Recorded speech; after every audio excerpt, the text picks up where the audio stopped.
কৃষ্ণ কৃষ্ণ এতিয়া চলি আছে প্ৰেম ভকতি নিবিয়ে নমসিদ্ধসকলক বৰ সুন্দৰভাৱে এই প্ৰেম ভক্তিৰ কথা প্ৰকাশ কৰিছে যে ভক্তি কেনে ধৰণৰ প্ৰভু সমস্ত আমি ভক্তিনো কেনে ধৰণে কৰিম সদায়তো আমি সংসাৰ মায়া বন্ধনত মজি থাকিলেতো নহব আমি সদায় সংসাৰ মায়া বন্ধনতে মজি থাকো আমি সদায় বিষয় বাসনাতে মজি থাকো আমাৰ ঈশ্বৰ চিন্তা কৰিবলৈ আমাৰ সময় নাথাকে আৰু সেই মায়া বন্ধনত বা বিষয় চিন্তা কৰি কৰি আমাৰ সমস্ত শৰীৰটো বোলে মলমতি হৈ পৰিছে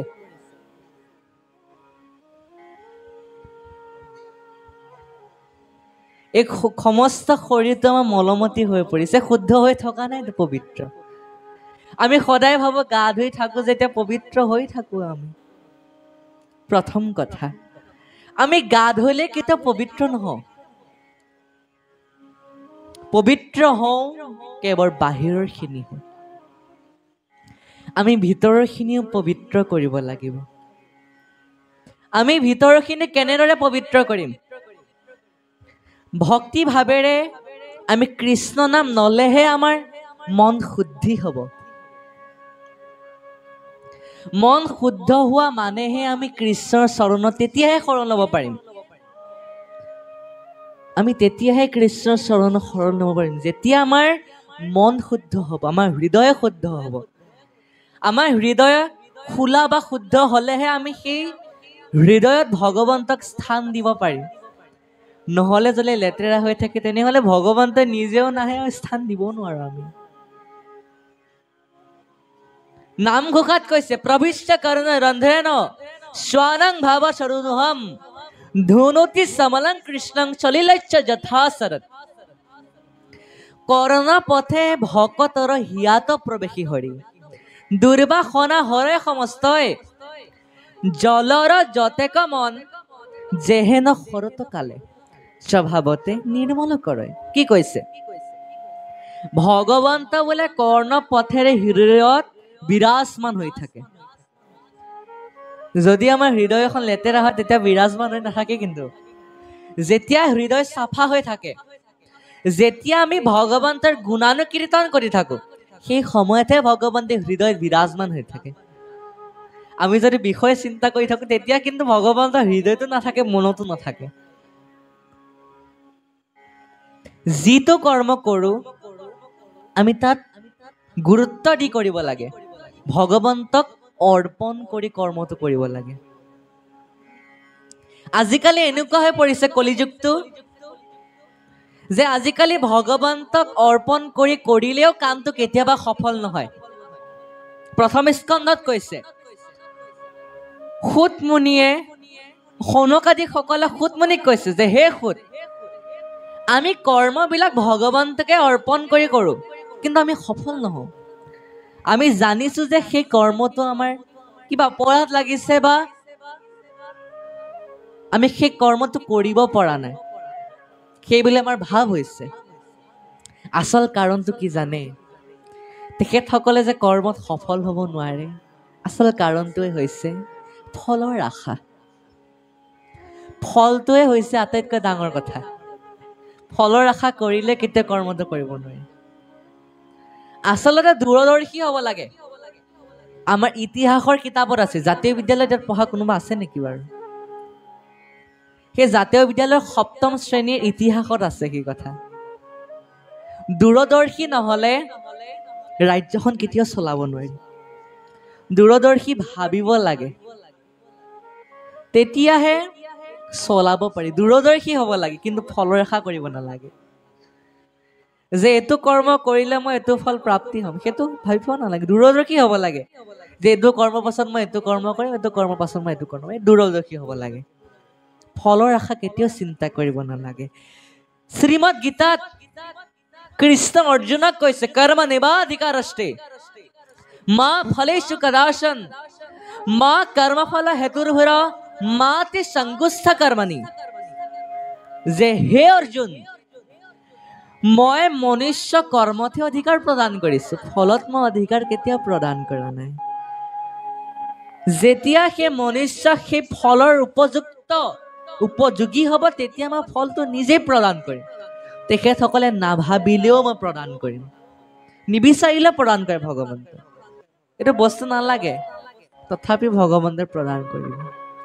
যেতিয়া প্ৰহ্লাদে ভক্তি কৰি ভগৱন্তক সন্তুষ্ট কৰিছে, যেতিয়া ভগৱন্ত প্ৰহ্লাদক কৈছে যে হে প্ৰহ্লাদ, তুমি কোৱা তোমাক কি লাগে? প্ৰহ্লাদে যে একো বিচৰা নাই ভগৱন্তৰ পৰা। যিমান ভক্তি কৰি আহিছে প্ৰহ্লাদে, আজিলৈকে একো বস্তু বিচৰা নাই প্ৰহ্লাদে ভগৱন্তক। তথাপিও ভগৱন্তে কৈছে যে হে প্ৰহ্লাদ, তুমি কোৱা তোমাক কি লাগে? মোক যেতিয়া দৰ্শন পালে তোমাক কিবা এটা মই দি থৈ যাবই লাগিব, নহলে মোৰ মনটো সন্তুষ্ট লাভ নকৰে কেতিয়াও। তুমি কোৱা তোমাক কি লাগে? প্ৰহ্লাদে কৈছে না প্ৰভু, একো নালাগে মোক। তোমাৰ ভক্তি কৰিছো, তোমাক যেতিয়া দৰ্শন পাইছো, সেইটোৱে মোৰ বাবে বহুত, সেইটোৱে মোৰ বাবে ডাঙৰ কথা। আকৌ তোমাৰ পৰা মই কিবা ফল আশা কৰিছো নাই, তোমাৰ পৰা মই একো ফল আশা কৰাই নাই। তেতিয়া ভগৱন্তে কৈছে নাই তুমি কিবা এটা ফল ল'বই লাগিব। তেতিয়া কি ফল লৈছে জানে? প্ৰহ্লাদে নিজৰ বাবেও লোৱা নাছিলে, নিজৰ দেউতাকৰ বাবে লৈছিলে যে হে প্ৰভু, মোৰ দেউতা হিৰণ্যকশিপুৱে অতীতৰ কালৰ পৰা তোমাক হিংসা কৰি আহিছে, তোমাক শত্ৰু বুলি জ্ঞান কৰিছে, তোমাক গালি পাৰিছে, সমস্তখিনি তোমাক যিখিনি অপৰাধ কৰিছে, তেখেতে যিখিনি অপৰাধ কৰিছে, সমস্ত পাপ যেন প্ৰভু মৰিখন কৰি দিয়ে, সেয়াই আপোনাৰ চৰণত মই প্ৰাৰ্থনা জনাওঁ। নিজৰ দেউতাকৰ ফালৰ পৰাহে তেখেতে ফল বিচাৰিছে, কিন্তু নিজক একো ফলেই নালাগে। প্ৰহ্লাদে একো ফল বিচৰা নাই। সেইকাৰণে ভগৱন্তই কৈছে তুমি কৰ্ম কৰি যোৱা, ফলৰ আশা নকৰিবা, ফল মই নিজেই প্ৰদান কৰিম তোমাক। সেইকাৰণে শ্ৰীমদ গীতাত এইখিনিয়ে প্ৰকাশ কৰিছে যে কৰ্ম নিষ্ঠাৰে কৰিব লাগে। শ্ৰীমদ গীতাত কৰ্মৰ কথা বৰ সুন্দৰভাৱে প্ৰকাশ পাইছে। এতিয়া আমি ভাগৱতৰ মাজলৈ আহোঁ। ভাগৱতত কেৱল কৈছে বিষয়ৰ মাজতে সোমাই থাকিলে নহব, অকণমান বিষয়ৰ মাজৰ পৰা ওলাই আহিব লাগিব বুলি কৈছে।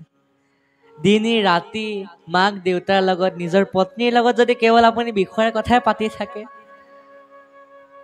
আপোনাৰ সেই জীৱনটো সাৰ্থক নহয়। আৰু এটা কথা কৈছে, যি ব্যক্তিয়ে বিষয়ৰ লগত থাকিও ভগৱন্তক স্মৰণ কৰে, সেইজন বোলে মহাপুণ্যৱান, সেইজনৰ ভগৱন্তৰ সেইজনক চৰণত ভগৱন্ত চিৰকৃতজ্ঞ। কাৰণ তেখেতে কৰ্ম কৰি থকাৰ মাজতো ভগৱন্তক স্মৰণ কৰিছে, ভগৱন্তৰ চৰণত শৰণ লৈছে। নামঘোষাত কৈছে বিষয় সম্বন্ধ সুখ সমস্ত যোনিতে পায়, হৰি সেৱা একো স্থানে নাই। হৰিৰ সেৱাৰ যোগ্য কেৱলে মনুষ্য তনু, জানি ফুৰা হৰি গুণ গায়। যিসকলে কেৱল ভগৱন্তৰ চিন্তা নকৰি বিষয় সম্বন্ধতে লাগি থাকে, সেইসকল মানুহে কৈছে হৰি সেৱাত স্থান নাপায়। আৰু যিসকল ব্যক্তিয়ে বিষয়ৰ লগতে ভগৱন্তকো চিন্তা কৰে, সেইসকল ব্যক্তিক বোলে ভগৱন্তই প্ৰতি ক্ষণতে প্ৰতি সময়তে কৃপা প্ৰদান কৰে বুলি কৈছে। সেই কথা এই প্ৰেম ভকতি অধ্যায়টো নিবিয়ে নৱসিদ্ধসকলক প্ৰকাশ কৰিছে এই কথাকে।